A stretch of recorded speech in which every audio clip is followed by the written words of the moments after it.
All right. Well, first of all, let me thank the organizers for giving me the opportunity to speak last. No, this is great, of course. Everyone is still here. Um, it's been a very interesting conference. And so, as Koen was already alluding, I didn't take a very small subject to discuss in just 30 minutes. But hopefully, I'll give you sort of a bird's eye view of the stuff that we're thinking about in cosmology, and particularly the kind of experiments that we plan to do in the next decade, and what we're trying to learn from them, specifically with an emphasis on the CMB. Um, yes, this is very dark, but okay. Anyway, so you've seen a similar picture the last couple hours, actually several times. You might think these cosmologists have very little imagination by showing the same figure every time. But let me state this: it's very interesting that we're living now, and only 20 years ago, we've learned all basically this whole image of the universe, right? The fact that we have some empirical evidence for inflation, we have some empirical evidence, clear empirical evidence for the CMB. We know that there's galaxies and a large-scale structure. We know that reionization happened, etc. Right? So 20 years ago, we couldn't make this picture, and we live now. We know all these things. We basically know how the universe evolved all the way from 10 to the minus 32 seconds after the Big Bang up to today. Right? So that's actually a remarkable feat, and I think that this figure emphasizes that. And so one of the major discoveries that made this possible was the cosmic microwave background, and that's sort of the emphasis of this talk. So maybe we can at the same time show the full dome Planck image. And so this microwave background was already hypothesized in the 40s and 50s, but was actually discovered by accident in 62 by Penzias and Wilson, who worked for Bell Labs. So I think that's also another interesting sort of connection with this workshop, where we have people from not only from academia but also from industry. And in this particular case, there was a major discovery done by actually people working for a commercial company, right? And so another interesting note, which is what I just discovered today, is that this is actually a rediscovery according to Wikipedia. So I'm not sure if I'm up to date, but apparently there was some Canadian astronomer who had discovered the CMB in 42 already. But maybe somebody can correct that. Anyways, so the first imaging of the full sky CMB was done by Kobe in 92. And what they found is that there is this background radiation of order 2.7 degrees Kelvin. But then if you look closer at the small fluctuations, you actually see that there's variations of order 10 minus 5. And then, of course, with the Planck satellite, we improved on this measurement tremendously. So maybe we can do the Planck map now. Yes. Right, so what you see here are all these tiny fluctuations. Maybe that wasn't explained in earlier talks, but you take out the mean temperature here, right? So you remove the mean of 2.7, and you only see the fluctuations. And the red spots are areas where the temperature is a little bit above 2.7 K, and then the blue spots are a little bit below, right? And so eventually, these tiny fluctuations will be amplified by gravity and then form the structures that we observe today, which, of course, we've seen various talks on. All right. Let's go back to the slides. And so when we have this map, what do we do? And this, I think, has also been discussed to some degree. Well, we don't learn too much about the monopole, hence we take it out. We can learn something about the sort of overall scaling of the universe through the monopole. For example, by measuring the temperature today, we know that the universe was 1,000 times smaller when the CMB was formed, for example. But it's these fluctuations that tell us something about the precise evolution and constituents in the universe. And so what we do is we measure the temperature and then correlate them over an angle on the sky, and we compute the ensemble average, and that's what we call the two-point correlation function. Now, if this is a truly Gaussian field, something that's also been discussed today, then all the information is hidden in the two-point correlation function. But in principle, there are theories of the early universe that predict higher order correlation functions. And so you would form them in a similar way by connecting 3 points on the sky and taking the ensemble average as well. But that is a more complicated measurement, as you can understand, because you have more degrees of freedom in the sense that you have 2 angles instead of just 1. Okay, and so then when we talk about these statistics, we generally refer to power spectra, right? Well, so when we think about power spectra, we don't think about the two-point correlation function, but the Fourier transform of the correlation function. So we map the real space map into spherical harmonic coordinates, and then we take again take the ensemble average, and we can use statistical isotropy, which helps us and turns the error bars on these power spectra, makes them all independent, which is a nice feature of working in multiple space. And so what we see here is the temperature correlation function, right? And see all these humps and bumps. There's the E mode power spectrum and the B mode power spectrum. So the C and B is also polarized into 2 components, E and B modes. E is the curl-free component of the polarization vector, and B is the divergent-free component of the polarization vector. And so these humps and bumps are the consequence of the cosmological evolution, particularly the plasma physics, early on, before recombination, before the CMB was formed. And the height and the location of these peaks is what learns us a lot about the constituents and the large-scale evolution of the universe.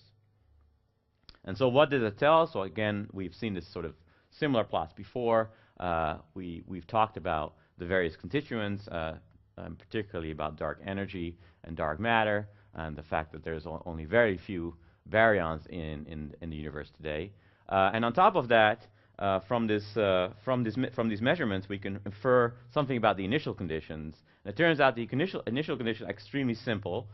They can be described by a power law that is almost scale invariant. So it's just 2 degrees of freedom. It's the overall power of the power law, so just some amplitude, and then a small scale dependence. And you can sort of see that if you look in this previous in this plot, right? In principle, if you take away these humps and bumps, there's this power law behavior, and it's almost scale invariant. Okay, if you have a little bit of imagination. And then the last parameter in our very simple 6 degree of freedom universe is optical depth, which I'll not talk about, but that tells you something about the number of or the history of reionization. All right. So interestingly, of course, with just the C and B, and then including something like supernova type 1a, we can actually, I guess we sort of agree that there's some evidence, some empirical evidence for dark matter, dark energy, and inflation, right? So this is a remarkable feat, and sort of brings me back to that first figure, right, which is something that we've only been able to do in the last 20 years. And we have a very bright future ahead in terms of cosmology. In the CMB, we're going to map out polarization to a much higher accuracy. And of course, then there's large-scale structure, which a lot of people before me talked about, which will be extremely powerful probe of particularly dark energy and dark matter. So I would say the name of the game in cosmology, again, to take a bird's eye view, I would say that I think we all agree that lambda CDM is a reasonable description of the data right now. But of course, it's not very satisfying, particularly the value of the cosmological constant and the fact that we do not know the nature of dark matter. But at the same time, we're still not sure what exactly produced the initial conditions. So if we want to make sure that inflation was indeed the source of the initial fluctuation that led to structure, we need to go beyond a very simple description, right? So that I'll refer to as lambda CDM plus. So what is the overall sort of, how does the CMB and measurements of the CMB scale with time? This is a very nice figure that we had in our CMBS4 science book that appeared 2 years ago. So here's roughly raw sensitivity versus time. Then there's all these curves, and the interesting thing is that this sensitivity sort of scales as Moore's law. So it gets it gets better quite drastically over the years. There's WMAP, and then there's these stage 1 experiments. So whenever I talk about stage experiments, we refer to ground-based experiments, right? And so these were done from the ground. And then there's Planck, of course, which is wrapping up now. We should have the science paper come out in 2 weeks or so. And then there's stage 3, which is we're sort of here right now. So 2017, 2018. Stage 3 is something that's being in active development, and then the final thing that's going to happen is CMB stage 4, which I'm also part of. All right. So and the other thing is we're shot noise limited when we're looking for CMB photons, right? So we detect every single photon that we can detect from the CMB with our detectors. They're very good, and so that means that if you want to get a more sensitive experiment, you just have to build more detectors, right? And so the problem, of course, is that the best place to do science, do CMB science, but also, for example, to do the stuff that Euclid was doing, is to shoot things into space. You have a lot of issues less to worry about. Also, there's other issues that you do have to worry about. But and so it's better to do this from Earth. Now, the problem with our planet, maybe the good thing, is that we have an atmosphere, but that's bad for science. And so here is a overview of the transparency of the atmosphere as a function of frequency. And so the CMB sort of peaks around 100 gigahertz. Well, not peaks, but it's less sensitive to foreground, around 100. This is when the foregrounds, the galactic foregrounds, are minimized. And so as you can see here, there's all these lines, right? Water lines and oxygen lines, and they're pretty big. And so there's 3 sites here, and you sort of see the sites that you should take. So there's Antarctica, the South Pole, in black, and then there's Chile in blue, and then there's Vietnam for some reason in red. It turns out that it's not a good idea to do a CMB experiment in Hanoi, right? And so what do these sites bring us?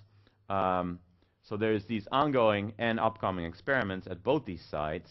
So you have ACT in the Atacama Desert in Chile, at roughly 5,000 meters. And then you have Polar Bear, which is at the same site. Funny enough, it's called Polar Bear because it's not at the North Pole, nor at the South Pole, but at Chile. And then there's SPT on the South Pole, BICEP also on the South Pole. And then so these are the current experiments. And what's going to happen in the next couple of years, which is sort of already happening, is that these 2 collaborations are sort of getting together and building the Simons Observatory, which I'm part of. And then there's basically this group. They don't have a fancy name. They just hang out together because I mean they're on the South Pole. So it's a good idea. And then eventually everyone will be friends, and that's when CMB stage 4 will happen, at least on paper. And this is not a fully funded proposal yet, but in principle, the DOE in the US is sort of pushing for this. And so in terms of sensitivity of these various experiments, they have if you're doing things from the ground, you can take a much bigger dish than you can take into space, so you can have smaller beams. The noise levels can also be lower because you can put more detectors on it. But of course, the drawback typically is that you can't see the full sky, right? So for BICEP, for example, the sky fraction is only 1%, and then 10% at best. This has roughly 10 to the 4th detectors. The next generation will have 10 times more detectors, so about 10 to the 5th. The beam will be similarly small depending on the instrument. It will have a much smaller noise because you have more detectors. And then the other advantage is that you can actually, or the aim is to do roughly 40% of the sky, which is the maximum sky fraction you can see from Chile. And then eventually CMB-4, so there's a twiddle here because these noise levels are not set in stone, and they're maybe a little bit less realistic than the numbers here, which is something that is it's fully funded, and we're actually building the experiment right now.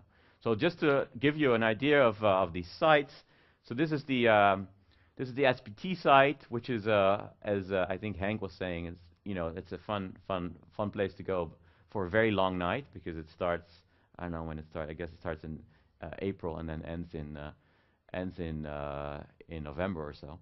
So it's a long night, but then sometimes you can see these beautiful auroras. So maybe you can show the video.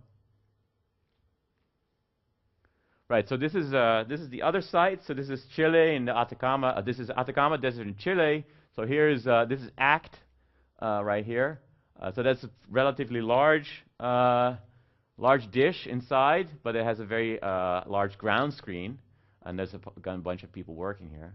So I've only been here once as a tourist. I've never been to the site as a professional, but these are all very professional people working on doing some work. And so at the same spot there's polar bear, and then the idea is to build a large aperture telescope as well on the same site that will be part of the Simons Observatory, and 3 small aperture telescopes as well. So there'll not be a single telescope, but there'll actually be multiple telescopes. And so one of the reasons to do that is that there's 2 different science cases to be made, and one requires you to go very deep with very low noise, but only down to relatively large scales. Right. So in terms of the instrument, maybe just to review, so it's at 5,000 meters or above 5,000 meters. It's near the ELMA site. You can see ELMA if you're there. 10 countries, 40 institutions, 247 members at this point. So you have a large aperture telescope. You want to do multi-frequency. The reason to do multi-frequency is because you want to remove foregrounds. Has 30,000 detectors. Same thing for the small aperture telescope. And so you have these 2 science cases. One requires to have a very small beam because you want to go down to small scales. So that's true for neutrino mass, number of relativistic species, which I'll talk about in a second. Cluster science, reionization physics, lensing, delensing. I won't talk about these things too much.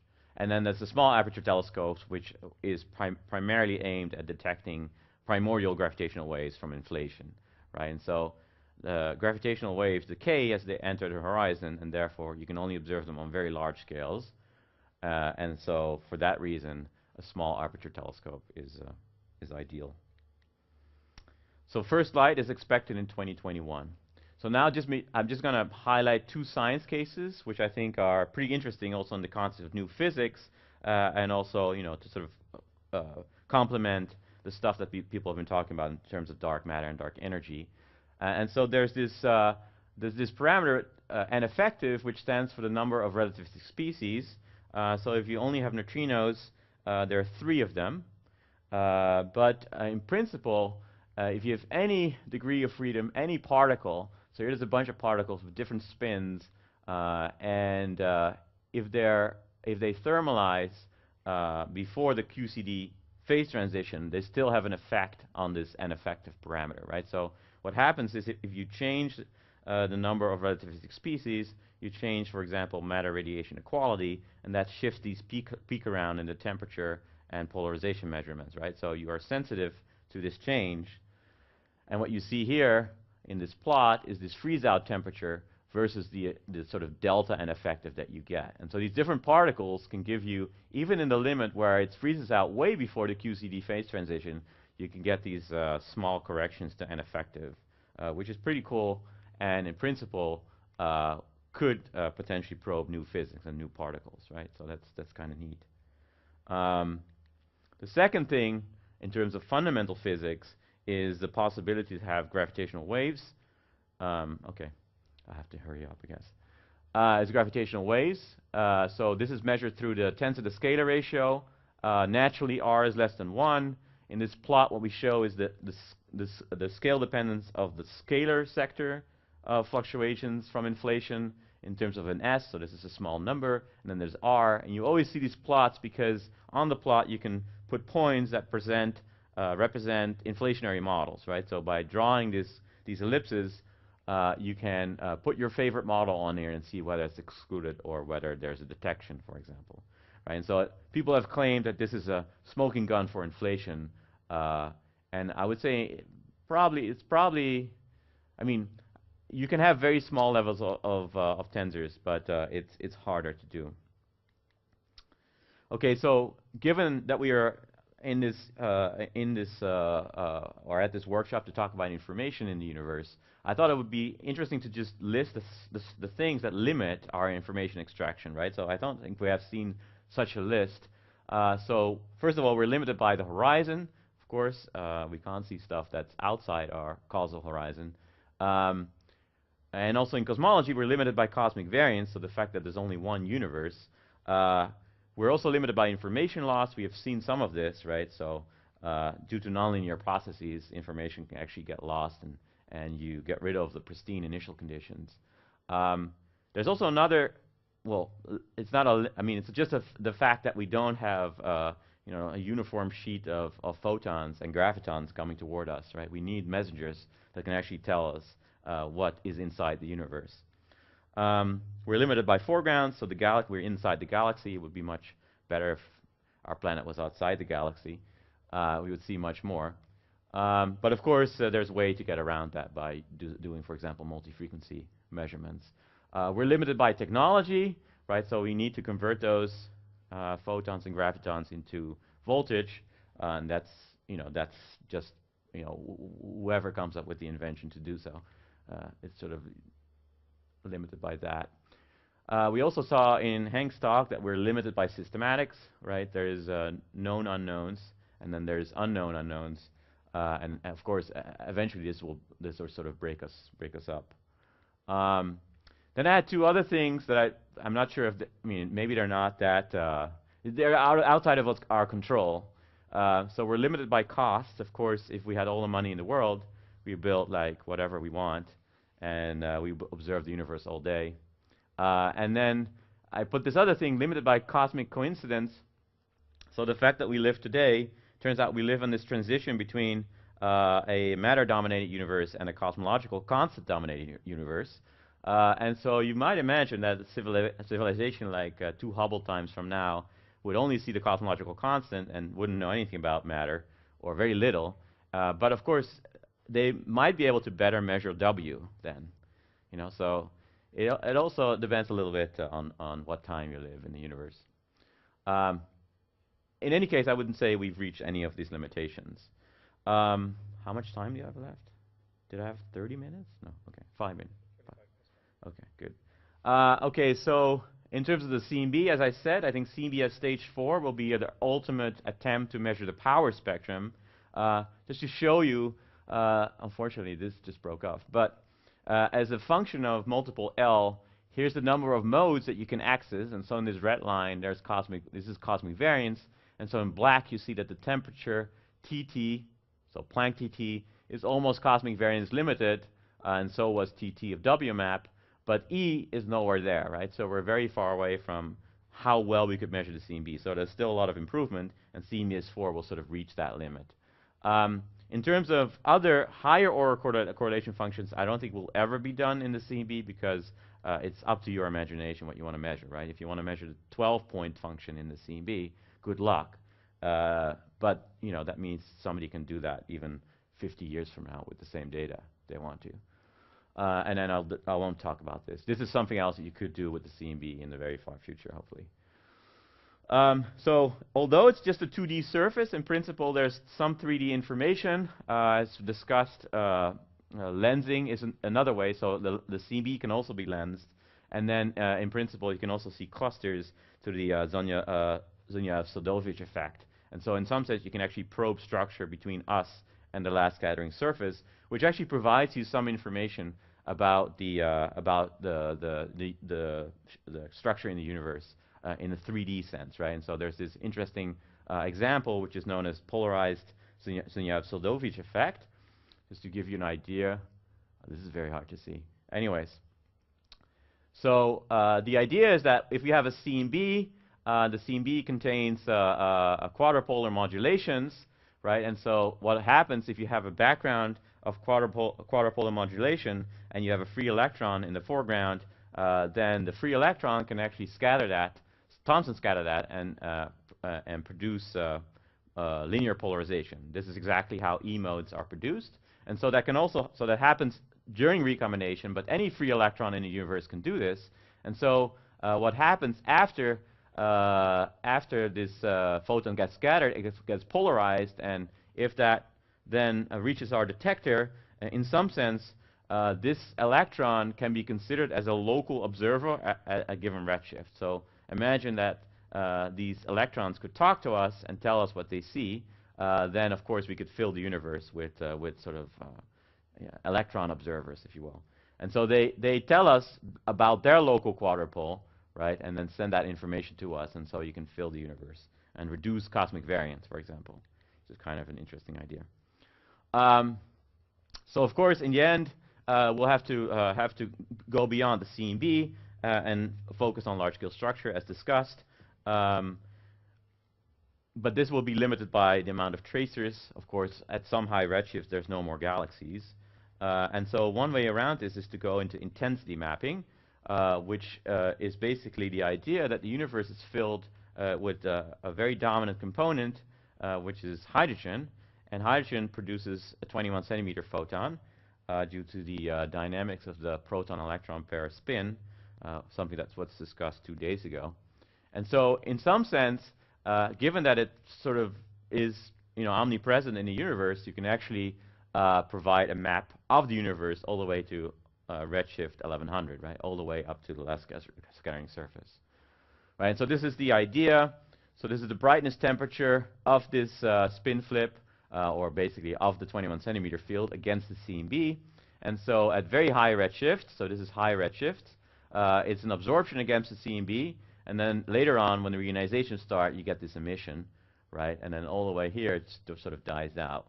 Well, so in principle, it's everywhere, and you could map out the universe in this way. What happens at these low redshifts? So in principle, there's still some signal here, and that's something that I've been working on recently. And so it's interesting because here I show you the relative volume that you can observe between redshift 0 and 7 compared to the total volume, right? So it turns out if you measure structure up to redshift 7, you actually map out 25% of the entire observable universe, right? So that's huge. And so because with galaxies you can't really probe structure beyond redshift 2 or 3 at best, the best way to go forward is intensity mapping. And so we're proposing this idea of an instrument that would probe structure with intensity mapping between redshift 2 and 6. And so this is sort of like a similar plot to the Morse plot I showed for C and B physics. So here I show time versus sort of raw sensitivity. And there's a bunch of 21 centimeter experiments. So there's the Green Bank telescope, there's CHIME, HIREX, BINGO, and then there's even SKA here. And our proposal is stage 2, which is like 2 orders of magnitude better than what you can do today. So that's kind of a nice development, and hopefully something that will be considered by the DOE. Okay, so because of time, I'll just leave the conclusions up there, and yeah, take questions. Thank you, Dan. Questions? There you are. So I have a question here on the intensity mapping. That you seem to be already planning stage 2 without knowing what's coming out of stage 1, which hasn't happened yet. Very optimistic. No, I mean it's just. What the spec should be. I think so. So I didn't say that. So the biggest problem, of course, is when you think about optical. If you go beyond LSST, things become ridiculously expensive, right? So the advantage is that this scales very favorably in terms of costs. And so if you want to do anything that goes beyond that in terms of probing the cosmic volume, I think you just have to move towards intensity mapping. I don't think there's any other, be that Lyman alpha or CO or C2 or hydrogen. I think that's the only way forward. So that's why I'm giving this as an example. Yeah. Oh.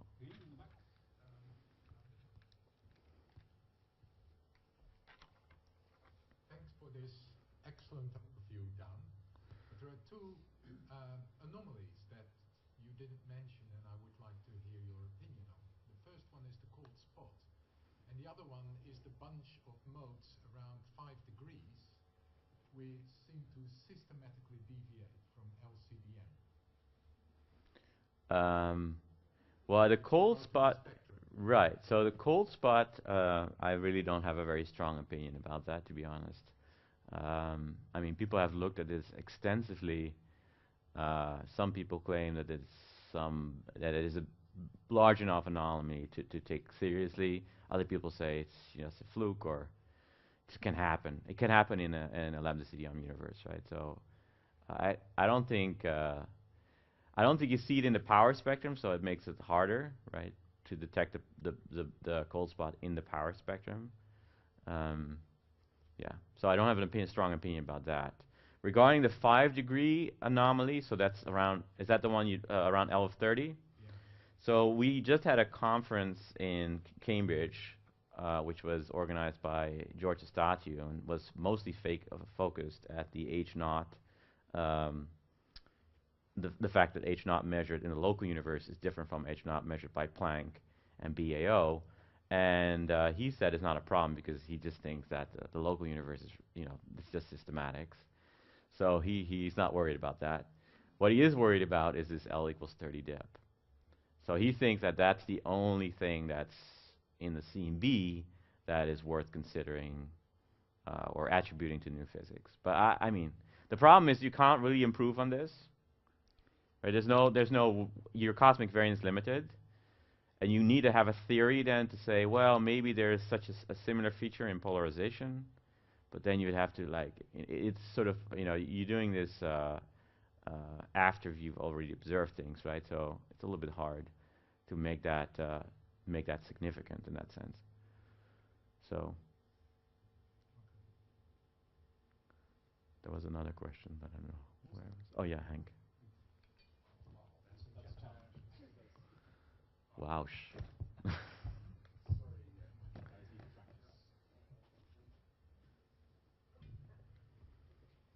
about I give you this one? So yeah, you showed that at TT where cosmic variance dominated, and then you mentioned with EE there's still room for improvement. But to what extent is that really true, other than maybe lensing, unless you meant that, because they're perfectly coupled, right? So there's no real new information in the EE. I mean, you're lowering error bars, right? You're actually measuring more modes.